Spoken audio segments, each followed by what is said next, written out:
All right, so y'all know what time it is. It's one of our favorite times of the show. It's the Week 4 preview of the NFL. We just talked about New England and Tampa Bay, so we're gonna try to not bore you with that over again. But a couple of games I wanted to mention. We got the 3-0 Carolina Panthers versus America's team Dallas Cowboys. Um, then we got the big, which I would consider this the primetime game of the weekend. If you take out Tampa Bay and New England, we got Arizona Cardinals and the Los Angeles Rams, which probably the fight for the division, if you ask me. And then we got the real Pittsburgh Steelers visiting the Green Bay Packers. So with all that said, what say you, Jay? What you looking for in this Sunday's action? I'll start in Dallas with that with this somewhat surprising Carolina Panthers at 3-0 taking on Dallas. They give Dallas 4.5 in that one. It's pretty good considering Carolina's been fantastic so far. They got the number one ranked defense, I believe. We saw how good they were on Thursday night against last Thursday night against Houston. I know it's Houston with the rookie quarterback. I get it, but I mean they pulled the same trick against the Saints, and of course they a little bit too much for the Jets as well. This is definitely going to be a different challenge. So we'll see how that revamped defense does. Remember, no J.C. Horn, he's out now, so that's going to make it somewhat challenging. And we know Dallas got one of the. This is a really good offensive football team. I think the past couple of weeks they've done a lot better. They've been more committed to the running game, which has made them more balanced and made them more unpredictable. Unlike that Week 1 performance against Tampa Bay, where you got 58 passes and 11 runs. That's just not it, guys. But they've corrected that. I think that's something they need to continue. I think they'll be better if they maintain that sort of balance. So that one's very intriguing. I am a little surprised that the line is that big because Carolina's been highly impressive. But that's going to be something. It's definitely which style is going to prevail. I think the X factor is probably going to be Sam Darnold. Can he continue his fine play so far? I mean, the numbers haven't been big, but the one number that's probably the most key for a team like this is the turnover numbers, and he's taken care of the football quite well so far. So I think that's gonna be a really fun one to watch. I'm looking at Denver, Baltimore. That should be a really fun game. Two of the more I'd say physical teams at this stage of the game. Denver's defense. You talk about Carolina's defense. I think Denver's probably been the second best defense thus far, and really not all that surprising. Von Miller is back. In case you didn't know, he's got 4 sacks this season so far, at least one in every game. And he's look, Denver's defense, they'll have their hands full. We know how electric Lamar Jackson is. He has been a little bit, he's dealing with some sort of back issue, but as far as I know, he will play. But I think it's going to be a really intriguing matchup because Lamar Jackson, Vic Fangio, what does Vic Fangio throw at Lamar Jackson? We've seen some really good defensive minds be able to make things very difficult for Lamar Jackson if they come out with a defense that, they just able to be disciplined in their lanes. They keep their containment, set the edge. And if they do that, sometimes Lamar Jackson has some real difficulty, beating you from the pocket. So I'm really interested to see what Vic Fangio has in store for Lamar Jackson. And then the same exact thing on in this game as in Panthers Cowboys. What does Teddy Bridgewater do? He's been tremendous in the first 3 games so far. You talk about a guy, just playing within himself, taking care of the football, but also playing, extremely well. He's managing the game, doing more than managing the game. He's still trying to work Cortland Sutton 100% back in there, but Tim Patrick's been really good. They're down a couple guys right now in the receiving game with Jerry Jeudy and KJ Hamler, but you still got Noah Fant. You got a good 1-2 punch with the rookie Javonte Williams and Melvin Gordon. So I think that's going to be a great game. It's the only pick'em game this week. And it's Denver's first big test. We've seen Denver. They've taken care of they beat the Jets last week. They beat Jacksonville. They beat the Giants. None of those teams have won a game. So you talk about is a team for real. We talked about with Cincinnati. We'll see how real Carolina is. This is the first big test for Denver. I think they'll fare very well, and I think they'll end up winning the game. I think they're good enough to get it done. And then the other one I'm looking at is I think Seattle and San Francisco. That's a pretty key game early on in the NFC West. with Seattle. I don't know what's gotten into them the past couple of weeks, but all of a sudden they look like the team that at this point, you lose this game, you're going to be 1-3, and you can't afford to get too far behind with teams like the Rams and the Cardinals. They're 3-0. One of them will lose, but those teams look real. You lose to San Francisco, I think you put yourself behind the 8 ball a little bit too much. So, I hope Seattle comes out with a little more fire and desperation, because the last 2 weeks they've looked pretty ordinary. Do you think Seattle is the worst team in the NFC West? It's hard to say at this point. I mean, something tells me like there's something, there's a little fool's gold going on with Arizona. I know Kyler Murray is playing out of his mind right now, but there's something that tells me that they're going to fall back a little bit this week. It'll definitely we'll definitely should know a lot more about them after how they do against the Rams, because we're both feeling the Rams right now. But I don't want to take too much away from you in that game. But as of right now, Seattle does look like the worst team right now in that division. I just think over time, I can't imagine that continues, but we're gonna have to see. I'm gonna say, just leaving, starting off with that, I'm gonna say Seattle is the worst team in the division. Only because when you look at those defensive numbers, they're not pretty, folks. They're not pretty. Especially you think they got the likes of, if you took Jamal Adams and got Bobby Wagner out of the mix, like them only 2 consistent players they got on that side of the ball. The rest of the defense ain't up to snuff. I haven't seen Seattle play defense this bad since in the Pete Carroll era. I know, years ago it was like, oh, well, Seattle defense ain't as good as it used to be. Didn't really mean it wasn't good. It just wasn't as good as it used to be. It wasn't the Legion of Boom. Now I'm like, this defense is just not good.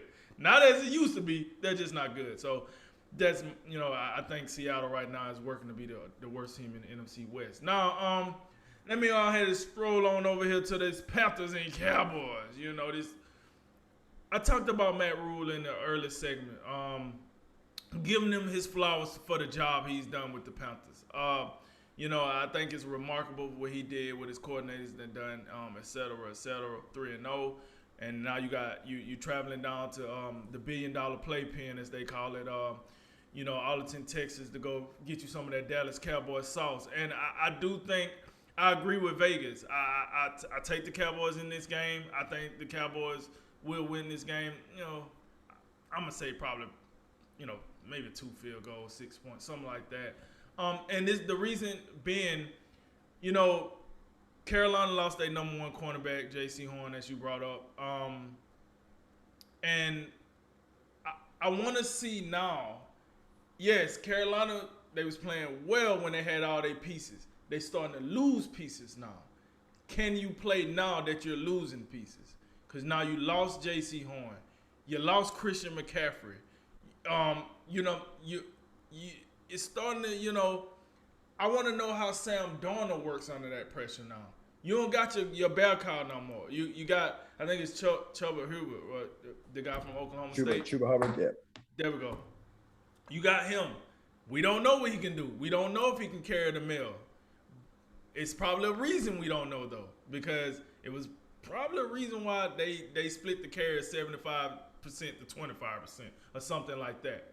I don't know if it's because of his talent or just because of Christian McCaffrey's contract, but I think it was a reason why the carries are split that way. Now we're going to see what you can do, without your security blanket per se, to me, back there in the back. Dallas, listen, their offense, even with the offensive line not being playing up to snuff that we used to them playing, their offense still can move the ball up and down the field.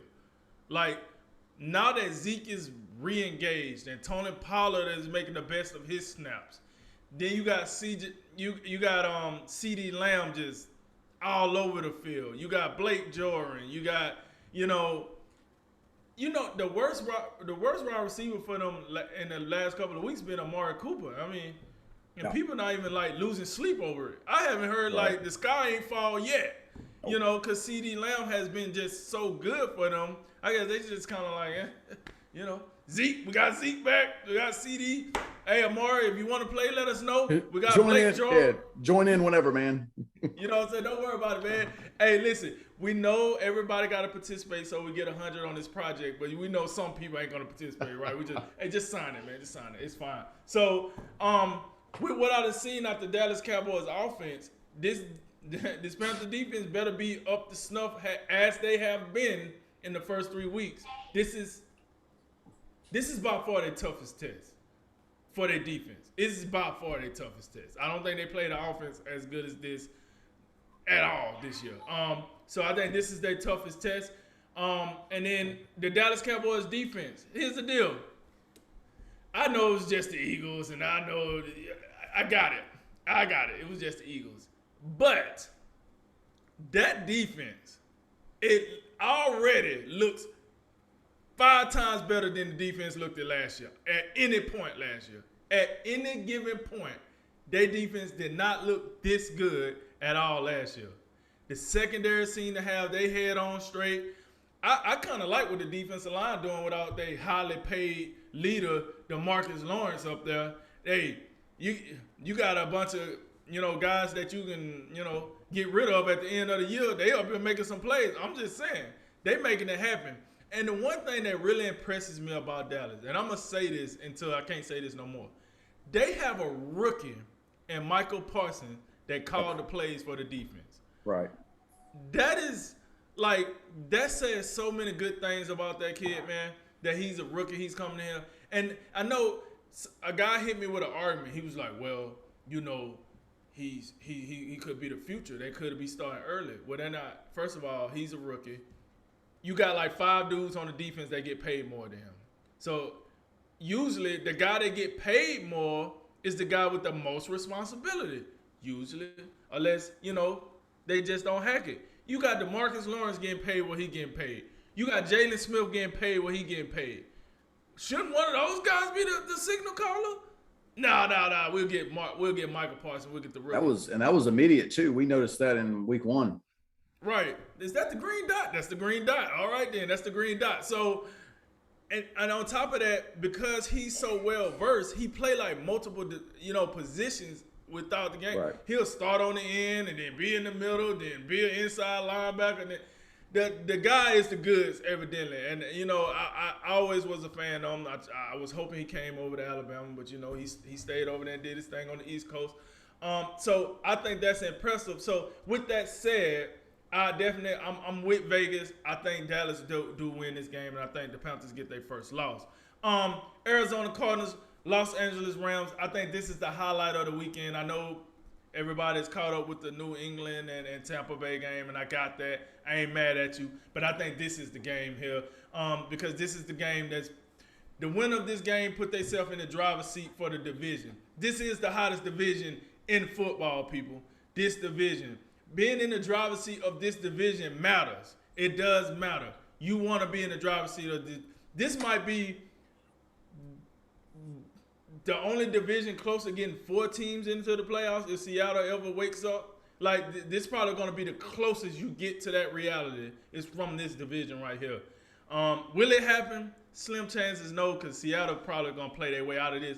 But this is the closest you get to that. And like you say, Arizona right now playing with house money. It might be fool's gold. But either way, for every win that they get, it's more fool's gold they get to play with, right? It's more chips they get to play with. Because, at the end of the day, if the Cardinals lose, okay, they were supposed to lose to the Rams. If they win, right, what are the Rams doing? Like, whoa, why did the Rams lose? Maybe the Cardinals are good. So they kind of in a win-win situation, if you ask me. And then they're going on the road for the Rams. So, and listen, Vegas only got this a 4-point game. So for those that think the Rams is just so much better than Arizona, clearly Vegas don't agree with you. Not saying Vegas know everything, but they know a lot.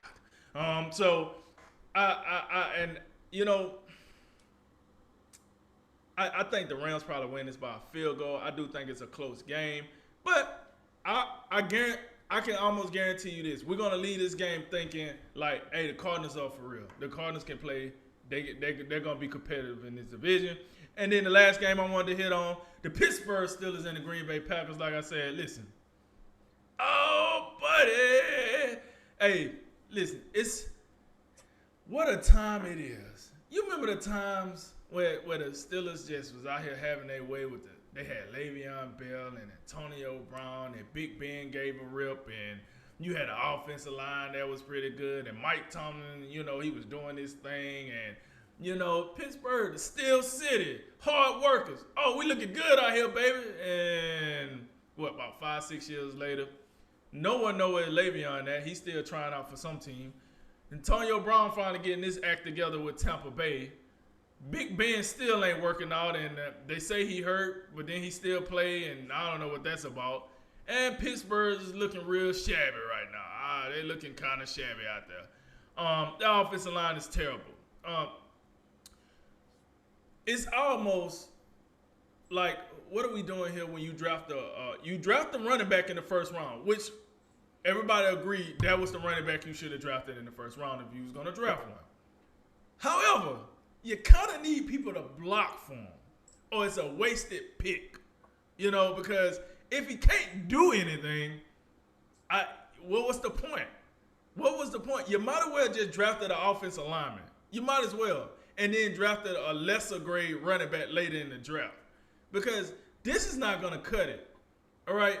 You got the Statue of Liberty back there, Big Ben. And then you got Najee Harris here. He can't even buy a hole to run through. He's sitting here at a machine trying to necessarily, can I get a hole to the left? Can I get a 32 dive hole? Can I get it? He ain't getting none of that. None of that. I mean, the man can't get no room to run the ball. Big Ben is stuck in the mud back there.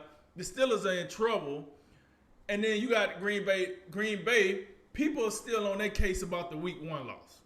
They still on their case about that. Like, listen, we ain't forgot about the way y'all looked at week 1. Even though they've been looking like a different team since, it's still people.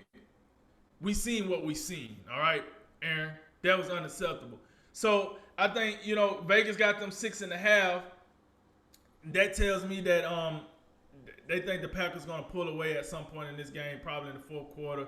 They're going to get that. They're going to, get a possession lead at some point and probably just wind this clock out or whatnot. But I do think 6.5 show respect to the Steelers. A lot more respect to the Steelers than I would show them at this point. I would have been like 14 points in this thing because I'm telling you, because I think the Packers offense is good enough to move it against the Steelers defense, but I don't think the Steelers defense offense is going to be good enough to consistently move the ball against the Packers defense. And I'm not even enamored with the Packers defense. Matter of fact, I don't even care for the Packers defense. But I think it's good enough to stop this stymied, lackluster offensive line that Pittsburgh got. And they're going to force Big Ben to throw another 58 times. So good luck with that. So that's why I'm fascinated with that game. So, yeah, man, them my quick hitters for week 4.